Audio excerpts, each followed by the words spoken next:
కేరళలోని కొట్టాయం జిల్లాలో ఉన్న చారిత్రక చగనస్సేరి మెట్రోపాలిటన్ చర్చి ఒక అపూర్వ ఘట్టానికి వేదికైంది. కవల అన్నదమ్ములు, కవల అక్కా చెల్లెళ్లను పెళ్లాడారు. ఇందులో మరో విశేషం ఏంటంటే ఆ పెళ్లి జరిపించిన ఫాదర్లు, వారికి సహాయకులుగా ఉన్నవారు సైతం కవలలే కావటం. వెట్టుపరంబుకు చెందిన కుంజుమోన్ థామస్, జోమోల్ దంపతుల కవల కుమారులు అఖిల్, నిఖిల్, కళత్తూర్కు చెందిన తొమిచన్, మేరికుట్టి దంపతుల కవల కుమార్తెలు మ్యాగీ, మరియాను ఒకే వేదికపై వివాహం చేసుకున్నారు. పెళ్లి కుమారులు ఇద్దరూ మర్చెంట్ నేవీలో విధులు నిర్వర్తిస్తూ ఉండగా పెళ్లి కుమార్తెలు ఐటీ రంగంలో పనిచేస్తున్నారు.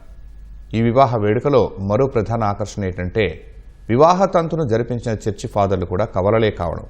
చర్చిలో ఫాదర్లకు సహాయకులుగా వ్యవహరించిన వారు సైతం కవల సోదరులే కావటం విశేషం. కవలల మధ్య తమ పెళ్లి జరగాలని ఈ జంటలు చిన్నప్పటి నుంచి కలలు కనేవారట.